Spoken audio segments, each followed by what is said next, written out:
ಕೆಲವೊಮ್ಮೆ ನೀವು ಜೀವನದಲ್ಲಿ ತೊಂದರೆ ಅನುಭವಿಸಲೇಬೇಕಾಗಿರುವುದು ನೀವು ಕೆಟ್ಟವರು ಎಂದಲ್ಲ, ಆದರೆ ಒಳ್ಳೆಯದನ್ನು ಎಲ್ಲಿ ನಿಲ್ಲಿಸಬೇಕು ಎಂದು ತಿಳಿದಿಲ್ಲದ ಕಾರಣ.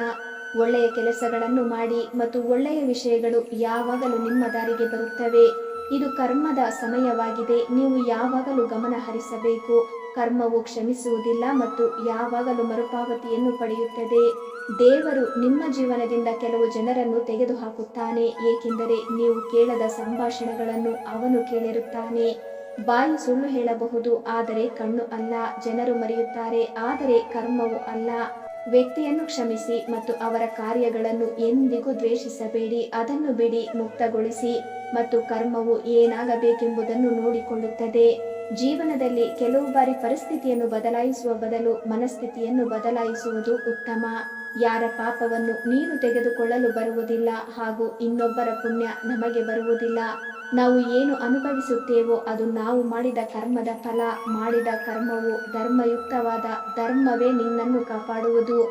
ನೀವು ನಿಜವಾಗಿಯೂ ನಿಮ್ಮನ್ನು ಪ್ರೀತಿಸುತ್ತಿದ್ದರೆ ನೀವು ಎಂದಿಗೂ ಇನ್ನೊಬ್ಬರನ್ನು ನೋಯಿಸುವುದಿಲ್ಲ. ಇತರರನ್ನು ನೋಯಿಸಲು ತಮ್ಮ ದಾರಿಯಿಂದ ಹೊರಹೋಗುವ ಜನರು ಮುರಿದು ಬೀಳುತ್ತಾರೆ ಮತ್ತು ಏಕಾಂಗಿಯಾಗಿ ಕೊನೆಗೊಳ್ಳುತ್ತಾರೆ. ಎಲ್ಲರೂ ಎಸೆಯಲ್ಪಡುತ್ತಾರೆ ಮತ್ತು ಎಲ್ಲರೂ ನೋಯಿಸುತ್ತಾರೆ.